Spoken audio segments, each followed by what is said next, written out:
Bismillahirrahmanirrahim. Assalamualaikum warahmatullahi wabarakatuh dan selamat sejahtera cikgu ucapkan kepada anak-anak pelajar cikgu yang cikgu kasihi sekalian. Okey, di video seterusnya ini kita akan sambung pembelajaran kita pada topik yang berikutnya. Bab yang sama, bab 2, pengurusan projek berkenaan dengan pengurusan projek reka bentuk. Okey, dalam video ini cikgu akan terangkan dan anak-anak pelajar akan dapat pada akhir pembelajaran ini, murid dapat menjana idea reka bentuk. Okey, sebelum kita teruskan pembelajaran, cikgu nak anak-anak pelajar buka muka surat 33, buku teks aktiviti tingkatan 1. Anak pelajar boleh rujuk muka surat tersebut dan lihat video ni Okey. Dah buka semua? Dah ya? Okey, terima kasih. Okey, boleh rujuk muka surat 33. Okey, penyalahan idea reka bentuk untuk menyelesaikan masalah. Dalam penyelesaian ini terdapat pelbagai cara untuk mengenal pasti masalah. Yang pertama iaitu melalui melalui pembacaan. Pembacaan kita sendiri dah. Kita kaji buku, kita dapat info, kita dapat ilmu dan kita janakan produk. Dan yang seterusnya melalui pengalaman orang lain. Okey, pengalaman orang lain ni kita tanya pendapat orang lain bahawa produk tersebut berguna ataupun perlu ditambah baik. So melalui itulah kita akan dapat menjana idea yang baru. Okey, seterusnya melalui melalui pengalaman sendiri. Pengalaman sendiri ni maksudnya pengalaman kita yang menggunakan produk tersebut. Contohnya apa? Siapa boleh bagi contoh? Ya, betul. Contohnya penyusunan kasut. Rak kasut, okey. Dapat lihat rak kasut. Bawahnya rak kasut di rumah kita kan tak sistematik. Maksudnya di sini tidak boleh menampung kasut yang banyak. So melalui situlah idea kita akan bincang, kita akan kaji melalui pengalaman kita macam mana untuk memperbanyakkan ruang letak kasut di rumah kita. Melalui situlah idea akan terhasil. Okey, seterusnya kita pergi kepada kajian. Ya, betul. Kajian yang dilakukan untuk menjana idea untuk melakukan produk yang akan dihasilkan. Okey, seterusnya uji kaji.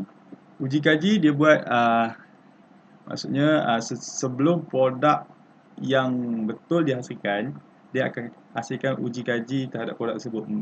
Maksudnya dari segi ketahanan, dari segi kualiti dan sebagainya lah. Sebelum dia melaksanakan produk yang lebih banyak untuk dijual dan dipasarkan kepada orang ramai. Okey, seterusnya pungutan pengguna. Pungutan pengguna. Siapa tahu? Siapa itu pengguna? Siapa? Ya, betul. Pengguna ialah kita semua. Kita yang menggunakan satu produk. Dan semua seperti makluman. Kita guna produk, kita rasa macam produk ini kurang berkesan. Apalah produk ini mudah patah dan sebagainya. So melalui situlah pereka-pereka bentuk, pereka-pereka produk ni dia menggunakan rungutan kita tu untuk memperbaiki produk mereka. So dari situ itulah idea akan tercipta untuk melaksanakan produk yang baru. Okey, seterusnya melalui pemerhatian.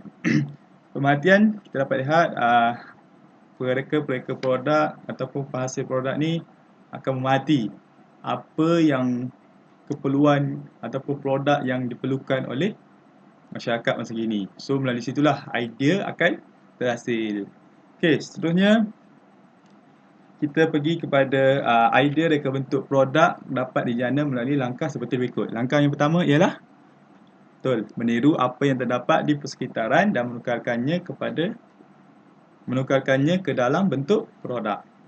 Maksudnya di sini apa yang dilihat di persekitaran kita, kita hasilkan produk mengikut bentuk ataupun saiz ataupun fungsi yang sama dengan persekitaran.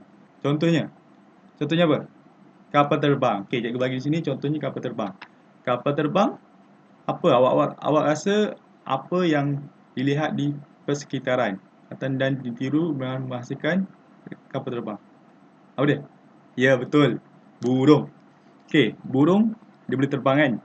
So melalui situlah dia ada sayap dan ditiru daripada burung tersebut. Ada sayap dan boleh terbang. Okey, dia letak enjin lah. Enjin kapal terbang ni ada enjin dan boleh terbang lah. Maksudnya dia tiru burung untuk ada sayap, boleh terbang. So kapal terbang ada sayap, boleh terbang dan enjin. Okey. Dalam buku teks dia bagi contoh apa? Buaian. Okey. Sarang burung kan? Sarang burung menjadikan hasil buaian gantung. Okey, seterusnya kita pergi kepada yang kedua, idea yang kedua iaitu terbalikkan fungsi sesuatu alat. Contohnya di sini, cikgu bagi contoh botol air mineral. Okey, botol air mineral diterbalikkan fungsi menjadi semua sedia maklum kan. Botol air mineral ialah untuk menyimpan air, membawa ke mana-mana.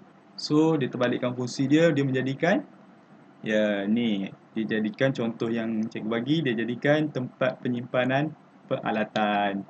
Dia hasilkan dipotong botol, dia ambil yang bawah tu, dia letakkan zip dan dijadikan tempat penyimpanan barang. Contohnya barang kemas boleh dalam ni, peralatan-peralatan kecil, jarum dan sebagainya lah. Dan yang kedua, contoh yang kedua dia jadikan dijadikan bekas simpan peralatan tulis. Contohnya di sini dia ubah, dia jadikan inovasi, dia jadikan cantik lah, dia letakkan bunga dan sebagainya, dan hias dan jadikan tempat penyimpanan alat tulis. Okey, seterusnya apa? Seterusnya yang ketiga, ya betul. Yang ketiga, tukar saiz objek. Maksudnya di sini saiz yang besar dia jadikan kecil, dia kecilkan saiz. Boleh. Fungsinya sama. Contohnya dalam buku teks muka surat 34 dibagi bendera. Bendera yang pertama tu tiang bendera yang berada di luar ya. Betul, yang berada di tapak perhimpunan bendera kan besar kan. So ditukar kepada bendera kecil yang boleh diletakkan di kereta, motor, tempat atas meja dan sebagainya. So di sini cikgu bagi contoh lain, televisyen. Semua sedia maklum, televisyen pada zaman dulu sangat tebal kan, betul tak? Rumah siapa yang televisyen lagi tebal? Nak dapat lihat kan? Tebal kan televisyen tersebut. So ditukar untuk menjadi yang lebih ringan dan senang untuk dibawa. So ditukar kepada televisyen yang lebih nipis. Ditukar saiz, maksudnya saiz yang tebal dia akan jadi nipis. Fungsi yang sama. Itulah maksudnya tukar saiz objek. Yang seterusnya kita pergi yang keempat apa? Menterbalikkan kedudukan. Maksudnya di sini barang yang sama tapi fungsi dia boleh jadikan dua. Jadi dua dalam satu. Fungsi dia boleh digunakan dua fungsi. Maksudnya contohnya dalam buku teks dibagi baju kan. Yang pertama tu baju biasa saja. Bila hujan dia terbalikkan baju tersebut, dia boleh jadikan baju hujan. Okey, cikgu bagi contoh yang dalam video ni kerusi, sofa. Kursi inilah dia boleh terbalikkan fungsi dia menjadi katil. Ya, betul. Dia boleh jadikan katil untuk digunakan untuk kita tidur lah dan sebagainya. Okey, dalam video ni sampai di sini sajalah. Harap-harap anak-anak pelajar cikgu faham apa yang cikgu terangkan dalam video tersebut, dalam video ini.